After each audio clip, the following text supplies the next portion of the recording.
I'm sure most of us can relate to the feeling of panic after seeing the bill for an unexpected payment like going to the dentist without insurance or getting your car fixed. Where will the money come from to pay that bill? Why haven't I saved some money for an emergency? Instead of panicking, you just pay it without any hesitation. And you won't even remember that happened. It doesn't affect your financial situation that much. You won't even notice it. During the next disaster like the pandemic, instead of panicking and depending on the government, you'll have a backup plan. Instead of thinking about how you feed your family tomorrow, you're able to concentrate on the other problems of the crisis.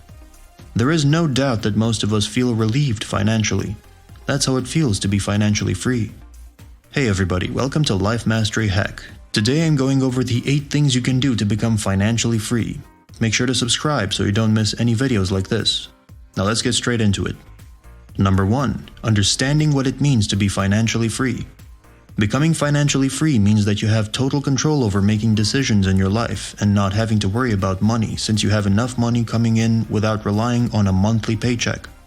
You have control over your finances rather than having them control you. The journey of financial freedom is to understand that money doesn't grow on trees. It doesn't happen overnight. Keeping in mind that being financially free does not imply that you don't have to take responsibility for managing your finances. In fact, it's the other way around. Your financial independence is the result of dedication, commitment, and hard work. And those efforts you put in will pay off sooner or later. Do you wish to learn more about building a life that is financially free? Could be for your family or even just for you. Starting with discovering what it means to be financially free for you. Number 2. Track your spending. It is important to track your spending. In order to know where you are financially, it's a great idea to see what you're doing with your money and how much of it is going towards necessities and wants. A basic budget will allow for more savings in the long term because there won't be any surprises or unexpected costs that make a dent in your account balance when they come up, like getting sick without insurance coverage, tax season coming around again unexpectedly, etc., etc. You can use an app like Mint to track your spending. This app will tell you how much you've spent from every category. And it also allows you to set your financial goal in this app, which will keep you accountable. There are plenty of apps like Mint to help you track your spending. So find one that would fit your needs and try using it to see how it affects your finances. Number 3. Spend less. If you don't keep track of where your money goes, you'll easily overspend each month. When you overspend your money every month, it will limit your financial flexibility since you will most likely end up paying debt with each paycheck you earn. Imagine what it would be like if most of your paycheck was going to credit card payments. When most of your paycheck is already spent, it can be extremely stressful to find a way to pay for your daily needs. So think carefully when you buy stuff. Don't buy things just because you want it. Number 4. Pay off all your debt. Try not to add any more debt at all costs. Think of it as you trying to diet and avoiding calories. Those processes are very similar. Take a break from using your credit cards and start using a debit card for all the payments. This process can help you prevent overspending because you can only use what you actually have in your bank account. When you pay off your debt, try putting most of your effort into one account at a time. In order to pay off your debts, this strategy is very effective. All money you have left over after meeting your minimum payment commitments will go towards just one debt. It makes sense to focus on paying off the debt with the highest interest rate first. This way your other debts will be easier to pay off if you pay the debt with the highest interest first. The sooner you pay it off, the less interest you'll have to pay and the more money you'll have for paying your other bills. This is very logical and the fastest way to get out of paying off debt. Number 5. Find out your financial freedom number. The financial freedom number represents the passive income you will need in order to cover your daily living expenses. In other words, it's the amount of income you'd need from your savings and investments so you no longer have to rely on your day job. However, you can maintain your current job if you wish to, but it will give you freedom to choose.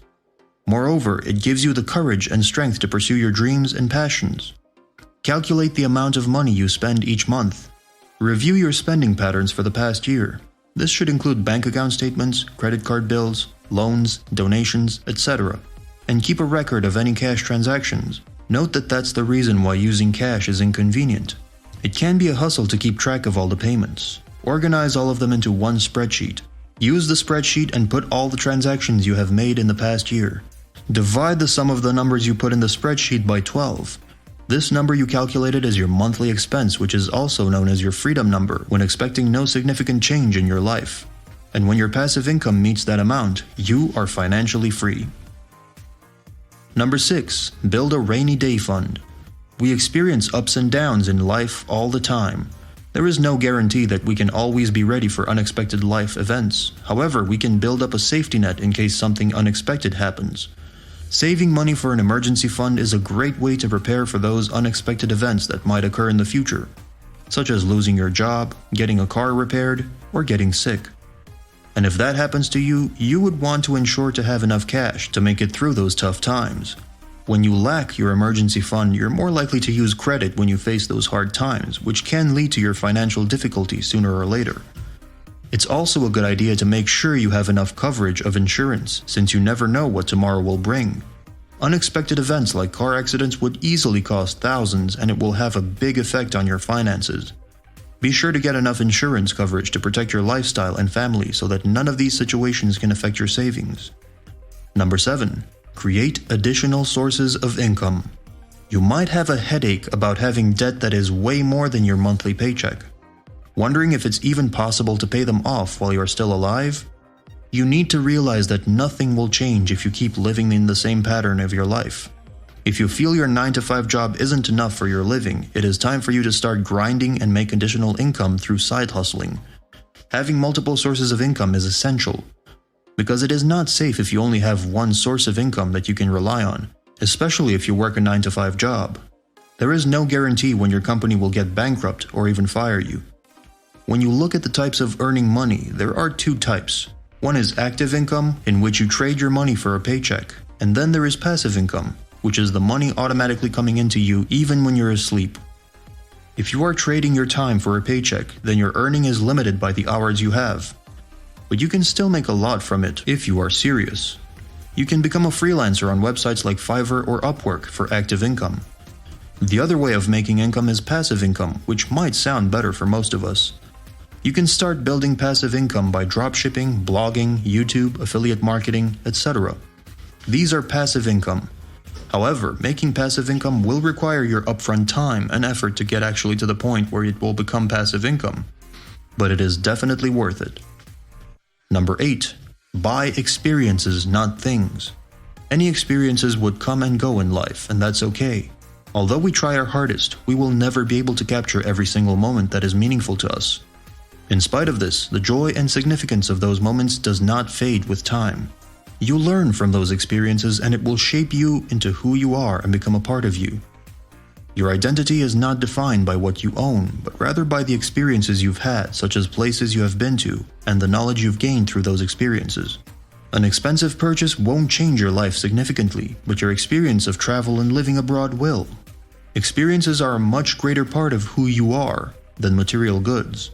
Material things can be really enjoyable to you. In some ways, it may even seem as though your identity is linked to these things. However, they remain something that is apart from you. On the other hand, your experiences will become a big part of who you are. All of the experiences add up to make us who we are. Also, people are more likely to regret missing out on an experience more than not buying something over time, according to the research. You can always buy things later, but it is impossible to replace experiences. The stories you could have experienced if you had attended a special event are forever lost to you if you did not attend. So don't waste time regretting it. Invest in experience to expand your knowledge and perspective. That's it for the video. Thanks for watching till the end. If you liked it, make sure to hit the subscribe button so you won't miss more videos like this. Now check out this video of 10 things you can do to avoid procrastination. I'll see you in the next video.